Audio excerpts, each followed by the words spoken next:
நாளைக்கான வீடியோக்கான ஒரு ப்ரோமோ தாங்க வந்திருக்கு. ப்ரோமோ வந்து சூப்பரா இருந்தது அப்படின்னு தாங்க சொல்லணும். நம்ம தர்மலிங்கம் இருக்கார்ல, தர்மலிங்கம் வந்து வசமா சிக்கிக்கிட்டாரு அப்படின்னு தாங்க சொல்லணும். அவன் நடிக்கிறாரு அப்படின்னு சொல்லிட்டு எல்லாத்துக்குமே குடும்பத்தில் தெரிஞ்சு போச்சு அப்படின்னு தாங்க சொல்லணும். அதெல்லாம் பார்க்குறக்குமா சேனலை மட்டும் மறக்காமல் லைக் அண்ட் சப்ஸ்கிரைப் மட்டும் பண்ணிடுங்க.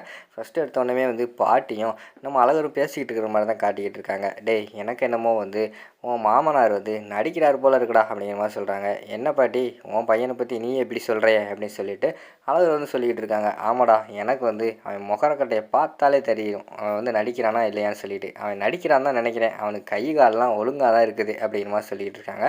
பாட்டி யாராவது இந்த விஷயத்தில் வந்து நடிப்பாங்களா? கை கால் நல்லா இருக்கிறத வச்சுக்கிட்டு சந்தோஷமாக அலையிறதை விட்டுவிட்டு முடங்கி போய் ஒரு சேரில் உட்காருவாங்க. எனக்கு என்னமோ அப்படி தெரியலையே பாட்டி அப்படிங்கிற மாதிரி சொல்லிக்கிட்டு இருக்காங்க. டேய் நான் வேணா உனக்கு நிரூபிக்கேன் பாரு.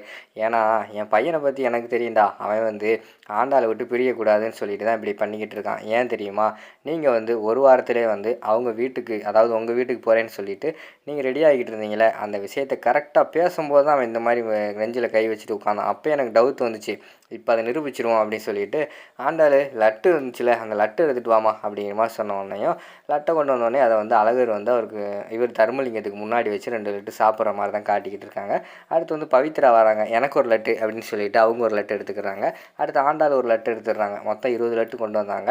அதில் வந்து 4 லட்டு சாப்பிட்டாங்க. மீதி லட்டு சரி இங்கே இருக்கட்டும் அப்படின்னு சொல்லிட்டு லாஸ்ட்டாக கண்ணை காட்டுறாங்க பாட்டி. அப்போ வந்து அழகர் வந்து சொல்கிறாங்க, பாட்டி பழைய பேப்பர்லாம் நிறைய இருக்குதுன்னு சொன்னீங்க, அதை எடுத்து கொடு, போய் எடைக்கு போட்டு காசாக தேத்துவோம் அப்படின்னு சொல்லிக்கிட்டு இருக்காரு.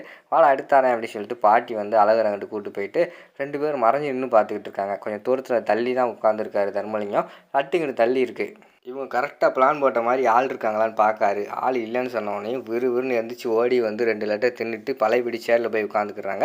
அந்த இடத்துக்கு வந்து நம்ம ஆண்டாள் வந்து வராங்க. இவன் எங்கே போனான், எங்கேயாவது போயிடுவான் அப்படின்னு சொல்லிட்டு விறுவிறுன்னு அவங்க வந்து டீ ஆற்றிக்கிட்டு இருக்காங்க. அந்த நேரத்தில் பாட்டியும் அவர் அழகரும் கேஷுவலாக வராங்க. என்ன லட்டு வந்து 20 லட்டு இருந்துச்சு, ஆனால் 16 லட்டு சாப்பிட்டது போக 16 லட்டு இருந்துச்சு. இப்போ 2 லட்டை காணுமே, 14 தானே இருக்குது அப்படிங்கிற மாதிரி சொல்லிகிட்டு இருக்காங்க. எப்பா நீ இது சாப்பிட்டியாப்பா அப்படின்னு சொல்லிட்டு ஆண்டாள் கேட்குறாங்க. ஏத்தா நான் எதுக்கு சாப்பிட போகிறேன், நல்லா சாப்பிடலத்தா அப்படிங்கிற மாதிரி சொல்லிக்கிட்டு இருக்காங்க. எப்பா உன் வாயிலே வந்து லட்டு ஒட்டிக்கிட்டு இருக்குப்பா, ஏன்ப்பா இப்படியெல்லாம் பண்ணிக்கிட்டு இருக்க, உனக்கு உடம்பு சரியில்லை, இனிப்பெல்லாம் சாப்பிடக்கூடாதுன்னு வந்து டாக்டர் சொல்லியிருக்காங்க, நீ இப்படி சாப்பிடலாமா அப்படிங்கிற மாதிரி சொல்லிக்கிட்டு இருக்காங்க. உடனே பாட்டி வந்து கேட்குறாங்க, சரி சாப்பிட்ட அதெல்லாம் சரிதான், ஆனால் லட்டு வந்து இங்கே இருக்குது, நீ எங்கே இருக்க, நீ வந்து அந்த சேருக்கு அங்கிட்டு தள்ளி உட்காந்துருக்க, லட்டை இந்த டேபிளில் வச்சுருக்கோம், உன்னால் எந்திரிக்க முடியாது, நடக்க முடியாது, அப்படி இருக்கும்போது எப்படி வண்டியில் இருந்துட்டு இங்கே இருக்கிற லட்டை நீ எப்படி சாப்பிட்ட அப்படிங்கிற மாதிரி பாட்டி கேட்காங்க.